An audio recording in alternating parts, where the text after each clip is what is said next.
부석사.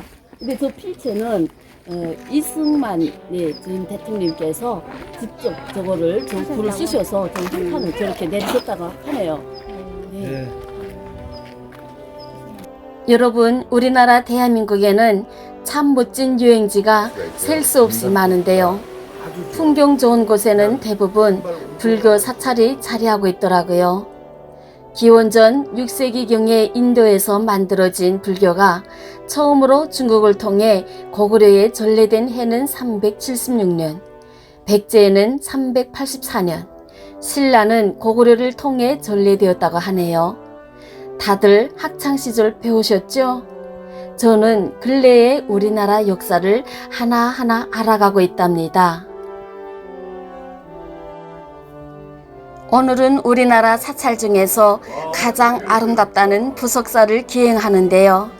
부석사는 계절마다 관람하는 즐거움이 달라진다고 합니다. 부석사는 인구 10만 2천여 명이 사는 경상북도 영주시에 소재하고 있는데요. 부석사는 보여줄 게 너무 많아서 여행하는 것보다 영상을 편집하기가 더 힘들었어요.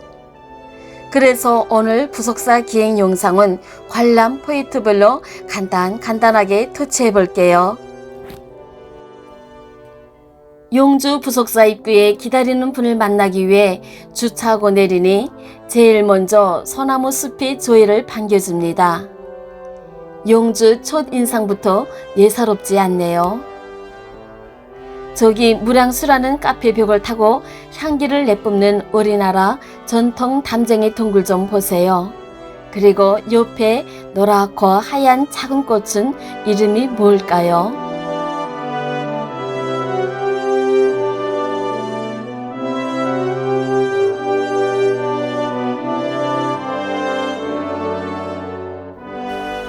와, 저 물안개에 피어오르는 무지개 연못 좀 보세요.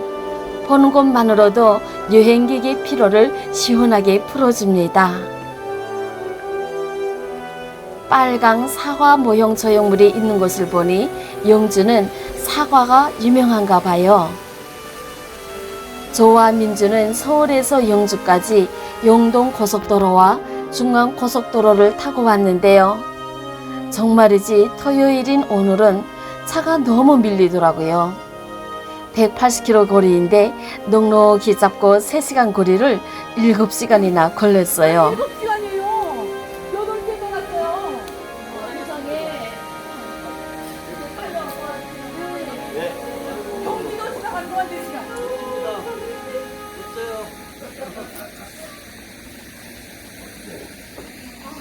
반가워요. 잘 지내셨죠?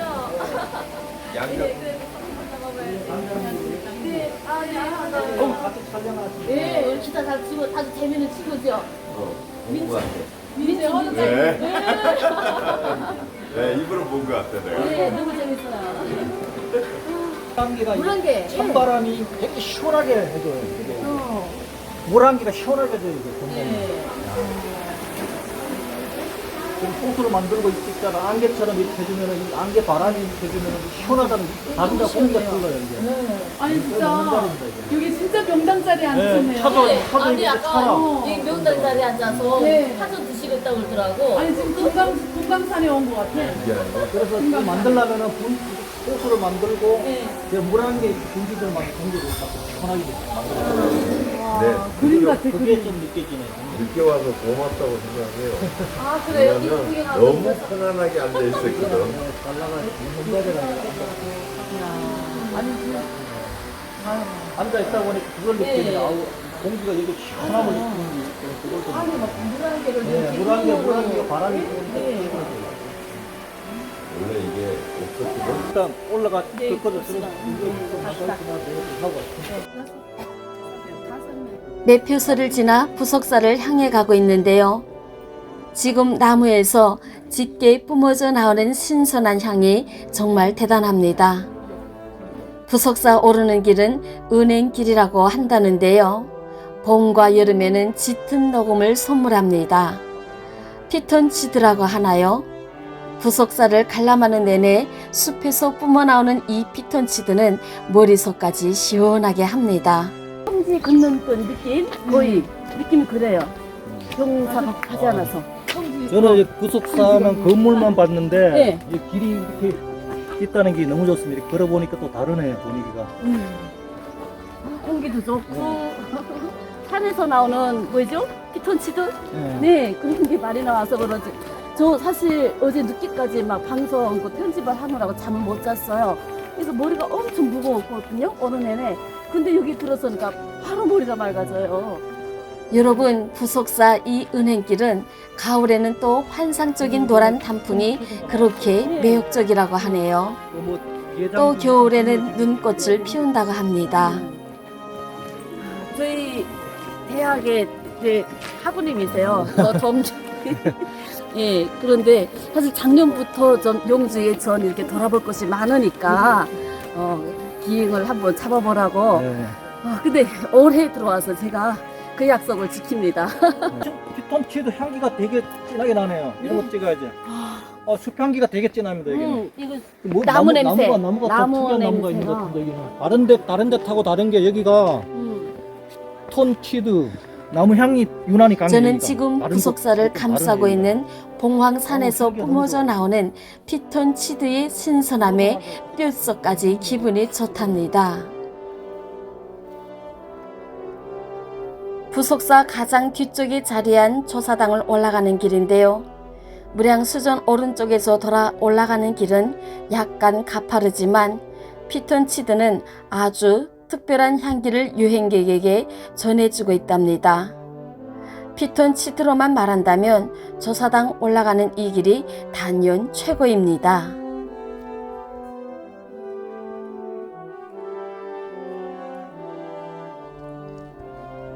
당간지주는요, 불화를 그린 길을 당이라고 하는데요. 이 깃대를 세우기 위해서 만든 건조물을 당간지주라고 한다네요. 세련되고 시원스러운 곳이 특징인 부속사 당간지주는 보물 255호라고 하는데요. 사찰 입구에 세워져 있어요. 당간지주는 신성한 장소임을 알리는 역할을 하지 않았을까 하고 추측한다네요. 선사시대의 소대나 진또배기와 연결되고요. 또 당간지주 문화는 일본으로 건너가서 신궁이나 신사 입구에 있는 도리이와 연결된다고 합니다.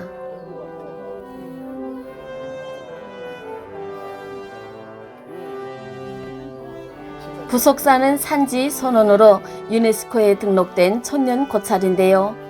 입구부터 꾸준히 오르막입니다. 그렇다고 무량수전 가는 길이 그렇게 힘든 코스는 아니에요. 일주문을 지나 초낙문부터는 계단을 오르고 또 평지를 걷다가 계단을 오르는 것을 반복하는데요. 무량수전까지 계단이 총 108계단이랍니다. 대승이 있으면 참 좋은 데 있대.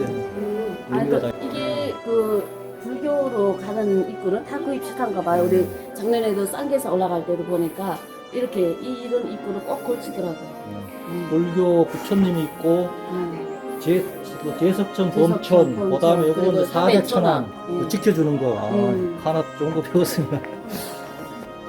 인간의 몸과 마음을 괴롭히는 108가지 번뇌를 버리고 번뇌 아닌 깨달음에 이르는 보리에 이르기까지 얼마나 많은 현자들이 이 계단을 올랐을까요? 오르는 길에 인간의 108번뇌를 내려놓다 보면 어느샌가 속세를 내려다보는 안락류에 도착해 있어요. 야, 이거 90도다, 90도. 이거 90도 아니야? 아유야, 여기서. 누가 찍을 거야? 아유, 좀 산 찍고 해서 좀 이따 전화할게. 바로 뭐 하고 있어. 정호동무 빨리 내 옆에 오시래. 다 준비했대. 남남분요. 내 짝꿍입니다. 끝났어. 오면 돼. 와, 어디 가서 짝꿍도 잘 잡아요. 아이고. 유튜브가 나올 건데 오긴 TV. 아니, 오긴 TV 시청해 주세요. 예, 너무 좋아요. 우리 연기 소개합니다. 자연스럽게 멋있는데 네, 이 초등이보다도 너무 예쁘죠? 그러니까 뭔가 웅장하고 듬직하고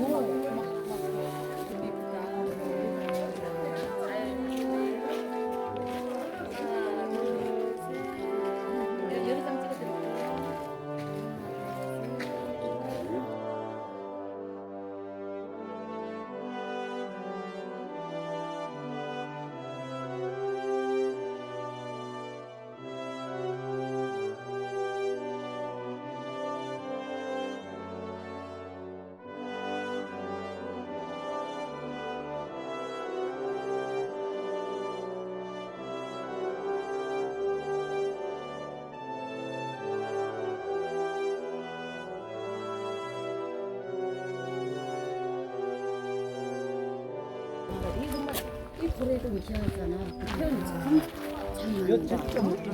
밑에 나 내려다 보니 약간 범종루에 걸린 모호를 감상하고 다시 무량수전을 향해 오르다 보면 안양문이라는 현판이 보여요. 들어가야 되는 문인데 아, 네. 겸손을 나타낸다. 저기 아래는 네. 저기 이승만 대통령이 쓰신 그 현판보다 밑에가 좁은 문인데 좁은 문을 이렇게 숙이고 들어가야 됩니다. 그래서 이렇게 겸손하게 살라고 그런 의미인 것 같습니다. 한번 들어가 봐야죠. 고개 딱 한번 숙이고 한번 들어가 봐야죠. 안양은 불교에서 극락을 뜻하니 안양문은 극락의 입구라는 상징성을 가졌다고 해요. 안양문 2층은 안양루라는 누각이니 건물 하나가 문과 누각의 이중 기능을 한다네요. 안양문은 좁고 천장이 머리에 닿을 것 같은데요. 극락인 무량수전을 보기 위해서는 반드시 고개를 숙여 겸손과 예를 갖추라는 깊은 뜻을 떠올립니다.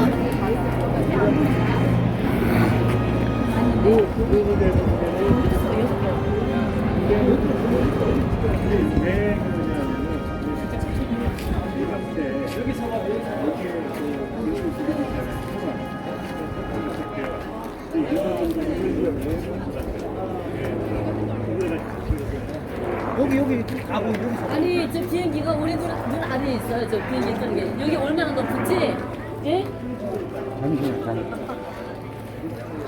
비행기가 우리 눈 아래에 있어.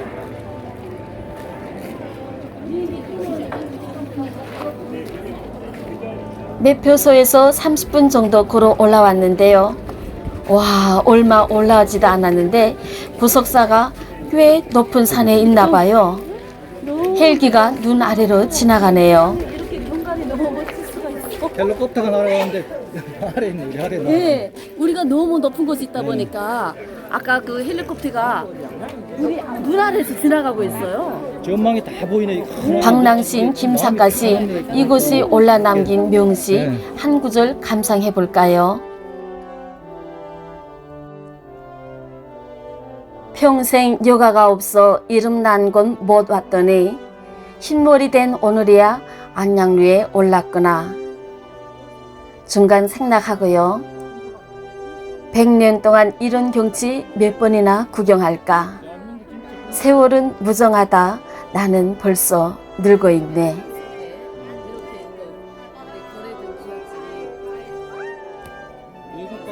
산에 있는 절에 오르는 느낌이 바로 이런 맛이겠지요. 겹겹이 둘러싼 산들이 발 아래서 끝없이 펼쳐지는 풍경을 바라보며 자연의 위대함과 경이로움에 숙연해지는 이런 기분이 드는 것이겠지요. 이미 접근하지 못하도록 쫓아낸다는 거예요. 그러니까 이게 뭐 불교라든지 좀 우리나라의 전통을 이렇게 소중하게 그거를 좀 귀하게 생각하는 그런 토에는 다 이런 나무들이 심어져 있더라고요. 평화로운 어떤 우리 삶을 살라고. 지켜주는 그래, 그러니까. 우리가 소원을 들고 있는 거. 저기 찍어야 돼. 누가 잠깐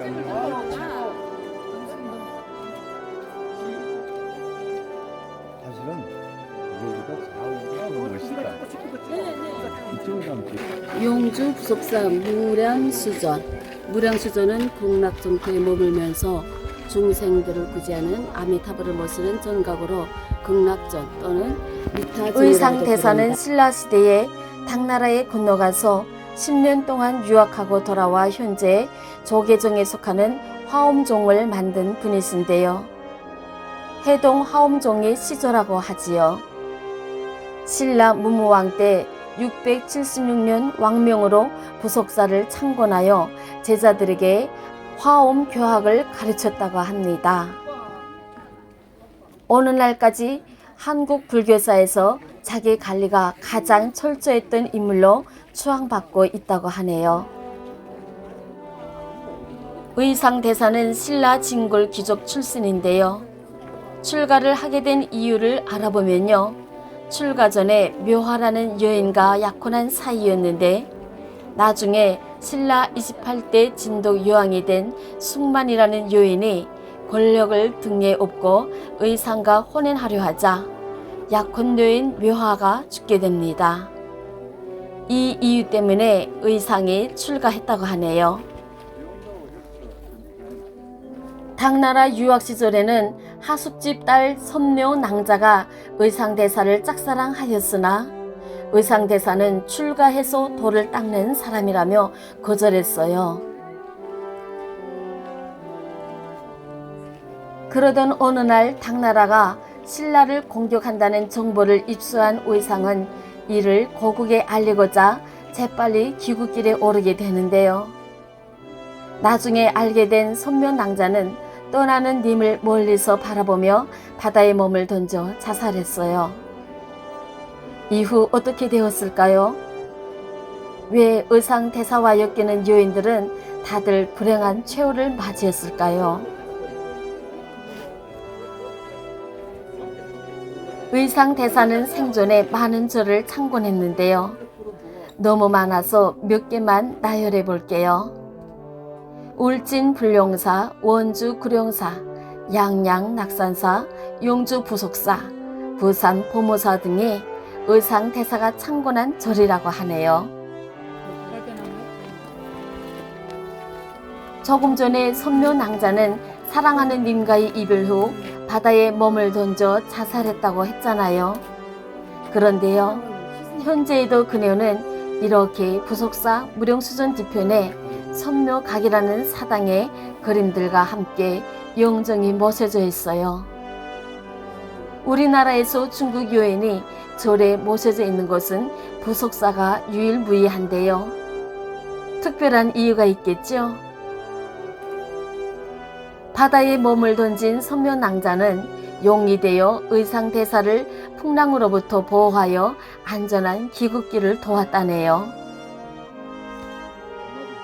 의상대사가 네. 이렇게 공부하고 있을 때 어떤 한 여인이 의상대사를 연모했어. 연모하는 그림, 사랑하는 그 선묘. 아, 원래 연모하네. 그 그림이고. 한편 부속사 무량수전을 기준으로 오른쪽에 선묘각이 있다면 왼쪽에 부속이라는 커다란 바위가 있는데요. 뜰부자에 돌속자의 부속입니다. 의상대사가 부속사를 지으러 가자 이곳에 먼저 자리 잡은 이교도들이 행패를 부려 용이 된 선묘낭자가 저 바위를 공중에 띄워서 겁을 주자 그들이 스스로 물러가고 무사히 절을 지었다는 것이 부속사의 창건 소라로 전해져 내려온다고 합니다. 선묘 낭자가 그 의상대사를 보호하기 위해서 돌을 가지고 이교도를 참 물리쳤는데 그 돌인데 이 돌이 날아가지 말라고 누르는 의미에서 이제 돌 석자에다가 점을 찍어서 누르는 날아가지 말라 이 제자리 있으라 이제 그런 뜻에서 그런 의미였구나. 왜냐면 우리가 짝꿍 만날 때도 넌 내가 점 찍었어 하고 맞아. 그러잖아요. 잘 갖다 맞추다니까. 그렇기 때문에 우리 덜이라다가도 옛날부터 무량수전 지하에는 실제 용이 산다는 전설이 전해 내려왔다고 해요. 부석사 1300년 동안의 비밀. 오늘은 그 숨겨진 수수께끼를 풀어보도록 하겠습니다. 이번 레이저 탐사로 우리는 그동안 구전으로만 전해져 오던 이 부석사의 거대한 성룡의 실체를 찾아냈습니다. 1300년이 지난 지금 그녀는 아직도 땅속 성룡으로 묻혀 의상대사의 화엄정신을 말하고 있습니다. 이 영상은 KBS 역사저널 방송의 일부인데요. 역사저널에서 확인한 결과 무량수전 기단에서 마당 석등까지 13m나 되는 암맥, 즉 성룡이 승천하는 모습으로 땅속에 박혀있다고 하네요. 바로 의상대사를 사랑한 선묘낭자가 당나라 선창가에서 바다에 몸을 던져 용으로 변신했다는 그 용에 관한 이야기입니다.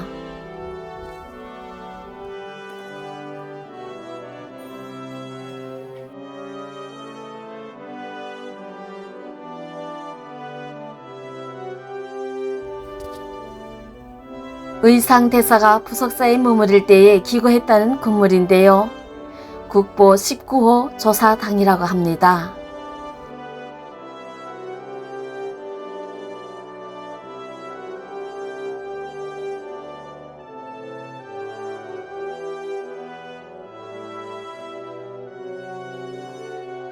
유리관 속에 있는 나무를 자세히 보세요. 부석사를 함께 탐방하고 있는 임종호 씨 아버님이 말씀하셨던 그 쌀이나무가 바로 이 나무인가 봅니다. 신뷰하라고 하는데요. 의상 대사가 평소 짚고 다니던 지팡이가 저렇게 살아나서 1300년이나 저 자리를 지키고 있다고 하네요. 그저 신기할 뿐입니다. 1300년 모르게 쌀이 나온 원래 쌀이 나고 이렇게 가는 건데 그러니까 쌀이 내가 나오면 돌아가신 굉장히 아버님이 큰 건데. 7살 때 나한테 뽕을 치셨어. 아버지 쌀이나무가 이렇게 크다는 지금 거야. 생각했어. 흥이 아니고 이거였어. 쌀이나무가 이거 기둥이 아니고. 선비화의 학명은 골담초이다.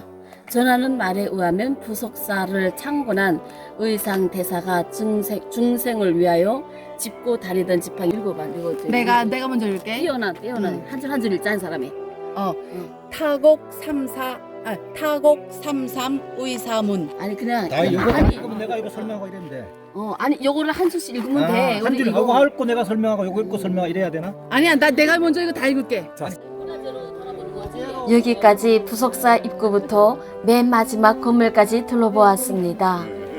구독자님들, 그런데 뭔가 아쉽고 빠뜨렸다는 생각이 들지 않으신가요? 조금 서운하지 않으세요? 네, 맞아요. 부석사는 무량수전을 빼놓아서는 안 되겠죠? 오늘의 하이라이트 무량수전으로 다시 함께 가시죠. 신라시대부터 사실 이 종이가 창호지죠.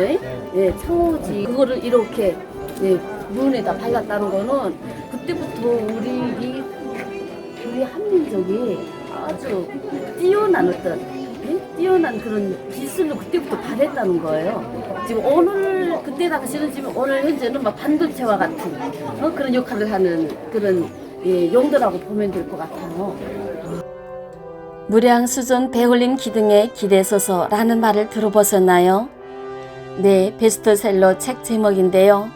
이렇게 아름답고 담백한 표현이 또 있을까요? 우리나라 전통 문화유산을 가장 잘 표현하고 해석한 책이라고 합니다. 문화재 총장을 지내신 최순우님이 쓰신 책인데요. 유홍준이 나의 문화유산 답사기만큼이나 유명한 책이고요. 훨씬 이전에 나온 책으로서 우리 문화유산을 어떻게 보고 어떻게 해석할지를 알려주는 최고의 찬사를 받는 명저랍니다. 여러분, 이곳이 바로 무량수전 배울림 기둥이랍니다. 배처럼 나왔다 해가지고 배흘림 기둥입니다. 이 기둥이.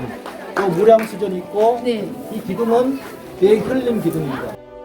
무량수라는 낱말은 우리가 아는 가장 큰 수를 의미하는데요. 불교에서는 영원한 생명을 가리킨다는 말이라고 하네요. 우리가 아는 절은 대부분 대웅전이 사찰의 중심 건물이잖아요. 그런데 부석사는 대웅전은 없고 대신 무량수전입니다. 무량수전은 676년에 지어졌다고 하는데요. 기록에 의하면 고려시대에 리모델링을 했다고는 하지만 통일신라시대 건축 양식을 그대로 계승해서 그런지 초기 우리나라 건축물의 특징을 연구하는 중요한 자료가 된다네요. 현재 우리나라에 남아있는 건물 중에서 봉정사 극락전과 함께 가장 오래된 목조 건축물로서 국보 18호 무량수전입니다. 무량수전 앞에 있는 이 석등은 국보 17호라고 합니다.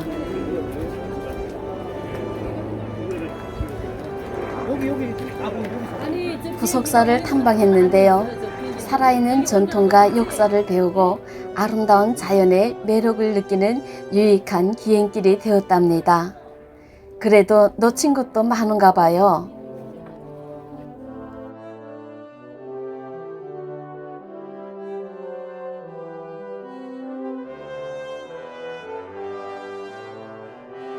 요걸 이렇게 내려가는 길에 부속사 속축을 보는데요. 어쩜 저렇게 기하학적으로 멋지게 쌓았을까요? 마야 문명이나 그 이런데 용관 있어요? 아니 굳이 그 시대에 이렇게 정교하게 우리가 1시간째 여차가 나오거든. 아까 올라가던 길에 영주 사과 맛을 보고 갔는데요. 아, 이거 우리 한 박스씩 준대, 선물해 준대. 여기 왔더니 예천 용주 탐방에 초대해 주신 박두정님이 사과를 사주신다네요. 부속사 입구에 내려와서 그 가게에 들려 큼직한 사과를 선물 받았습니다. 아니 그 썰은 고맙습니다. 는 고지대라서 맛있습니다. 이번 영상과 함께 해주신 구독자님 고맙습니다. 오긴TV는 구독자님들의 사랑과 지원으로 제작됩니다. 구독 꾹 좋아요, 댓글 알림 설정 부탁드립니다. 저는 또 좋은 영상으로 돌아올게요.